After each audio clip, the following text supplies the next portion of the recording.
Akkam jirtu nagaa keessanii arra mudannoo ayyaana bara haaraa irratti nu mudatee isinitti himuutiin dhufe isa duratti mana kanaaf haaraa warri taatan sabiskiraabii gochuutiin maatii ta'a akkasumallee viidiyoo kana laayik gochuun eegala qabaatii baay'ee ajaa'ibaa ta'e haala salphaatiin mana keessatti hojjennee rifeensa keenyattiin tiriit godhachuu dandeenyu hojjedhee qopheessee viidiyoo isaa waraabee lafa kaa'eetii jira yaada keessanii viidiyoo kana irratti ilaalee akkasuma laayikii keessan ilaalee guyyaa borii viidiyoo sana sinii fidaa warri barbaadan akkasumallee warri gaaffii na gaafattanii jechuudha hojjedhee jira kana sheerii laayikii godha akkasuma namoota baay'ee bira akka qaqqabsiisu taasisaa isiniin jaa rifeensa koo kanan hojjetadhe kana ayyaana boriin jiru jechuudha guyyaa sadii bulee jira akkamittiin akkan hojjedhe sumarratti ilaaltu ani kallattii immoo mudannoo sana isinitti himuutti hin darbaa jechuudha ani mana kana keessa kan hin hojjedhu qofaa koo miti sadii taanee hojjennaa keessaa anaa fi Itoophiyaawwan tokko jirti nuti Itoophiyaawwan lama Filiippiin tokko illee jirti sadii taanee hojjennaa jechuudha. Ayyaana bara kana kan bara 2018 ani karoorri koo biyyatti dabarsuu tureyyuu haa ta'u malee tooyyaadiin biyya kanatti dabarsee jechuudha sanumaa fi akkam galuun didee kan jedhu na dabbaree ture maatiillee baay'ee yaadee waanan tureefu. Kana gaana qofaa miti isinillee akkasuma ta'uu dandeessu waan ta'eef akkasiin darbe kan na bira jirtu sun immoo ayyaana bakkuma jirrutti akkuma jirrutti dabarsuu qabna malee jettee erga dudubbanne haga tokko qoqqopheeffannee booda guyyaan suni manni barumsaallee jira akkasuma haalli mana kana keessaallee mijataa miti galgala erga xumurree ayyaana dabarsina jennee nuti sassaabannee gara fooqii keenyaatti ol kunni. Jarri keenya irraata nyaatanii waan hunda xumuranii garuu jaluma jira waan ta'e jaluma jira jaluma dhiisnee ol baanii jechuudha. Mana kanaa intalli madaamii tokko jirti. Kan sadaffaa irratti alatti wayii tokko nuufillee faamilii guutuu keessaa alarjii kan natti taate kan rabbi darbate ta'ee hin abaaree ta'een eebbise ta'een beeku nama kamiifuu ajajamtu baay'ee tokko tonkolanyoftu turte isheen jirti. Achi booda biyyi nagaa jennee numaa fooqitti ol ba'ee ayyaana dabarsuu fi shirri guddi jechuu jalqabu haateef intalli walitti qarxam qabaa walirraan dadhabu seetani isaan immoo araboonni kun hin beektu waanuma xiqqoo yoo ta'e girrigirri uumuu wacuu jaallatu waan isaan jala jiru haatiin darbatti intalliin darbatti shinii feermuuziin waan teebiliirra kututa isaan dura jiru ni beektu sila walitti akaanii biyyi baxabbaxame. Nuti xiyya sana gaafa dhageenyu fooqeerra hanachi gadi darbamnee kan nurraan harca'in caccabnee fiinnee du'aaf isaan bira qaqqabnee achiitii ayyaana dabarsuun isin hafe akka kanatti nu jalaatii tabalaashisanii balleessanii isaan jidduu araar qabarootiin bullee otoo jidduu isaanii deemnu waan akkanaatu nu mudatee haati intalli haati nammootu jetti. Yaa ijoolleen arabootaa kun akkas mara hedaa kabaja kana badaa hin beekani maaliif akka keenya kana qonxoxamanii gadi qabamanii rukutamanii fatamanii miti kan guddatanii akkuma gara haadha isaanii keessatti ba'anitti jiru waan ta'eef wanti tokko akkasuma badaa isaaniif hin galu jechuudha. Isa kana baay'een keessan beektu innaa waan akkasiitu nu mudate jechuudha ayyaana irratti dhugaa dubbachuuf isaanii isheen walitti daddarbatanii wal fixanii oolanii jechuudha. Isheen immoo madaamiin kommuun aarti bakka yeroo aartu waan goggotu waan harka isheerra jiru namatti darbatti intallillee akkasuma.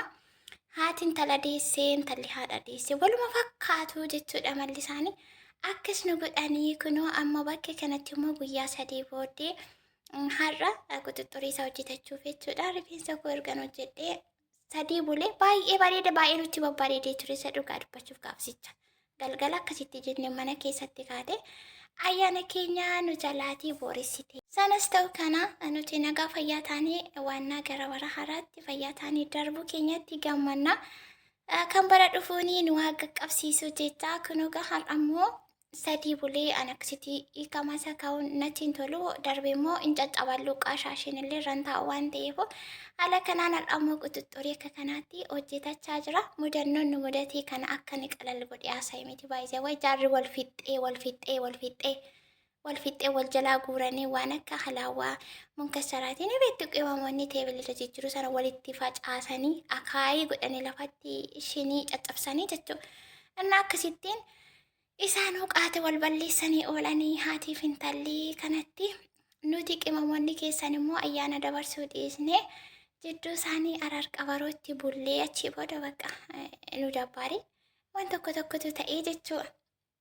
Innaa mudannoon nuti bara haaraa irratti dabarsine mudannoo akkanaa nu mudate bara baranaa kana immoo isaa isiniin jedha simbiraa akkamii ayyaanni darbeera yaa ammas masqalli dhufaa jira akkasumaan itti fufachuudhaan ayyaanni bara tokko waggaa tokko qofa miti deebi'ee dhufa.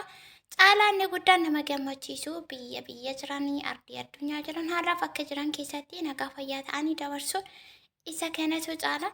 Kun akkuma asirratti argitanii haala kanaatiin hojjetachuutti jira jechuudha. Qibaatii baay'ee bareedaa ta'e isinillee akkamitti hojjetteettanii kanaan dura gaafattan qibaatiin sana fiidhe waatiin barakachuuti garuu namaaf sirraa kenneera. Arras immoo kan biraa hojjedhee viidiyoo waraabee jira. Yaada keessan viidiyoo kana jalatti ilaala. Yoo isin laayikii gootan viidiyoo kana nama baay'ee bira geessistan baariyaaliin isaa baay'ee ilaalamee ani immoo guyyaadhaan isiniif fiduu nan danda'a jechuudha. Warri barbaadan ani fiikoo waan itti fayyadamu isiniif jedhee miti fiikoon hojjetadha. Wanti nanaaf fiikoo hojjetadhee itti fayyadamu immoo isiniinis immoo seera qabeessaan haalaan akka hidhamtanitti itti fayyadamtan isin fayyada kan jedhu persentii 100% ittiin amana obsaan itti fayyadama. Isiniin jechuutiif barbaada. Kanaaf isinii fidachuudha warri hojjetachuu dandeessanii. Warri immoo sanaaf haalli isiniif hin mijaanne biyaansi kan mana keessatti hojjetachuu baattan iyyuu alumaayyuu kan saantiba keessanii suuqirrawwan bitattanii qibaatii gosa akkamii akka bitachuu dandeessan kamtu akka gaarii ta'e isa kanayyuu adda baafattanii beektanii qibaatii bitachuun baay'ee isin fayyada. Maaliif callistanii wayyaa kana wayyaa sana wayyaatiin saantiba keessan illee fixaa qibaatiin kan mana isin guute rifeensi isin jalaatii miidhame hedduun keessan jirtu kanan beekuuf akkasumallee isin kan natti himtan koomentii keessanis yeroon ilaalu waan ta'eef isa kanaafuu nama kamiyyuu hin fayyada jechuudha.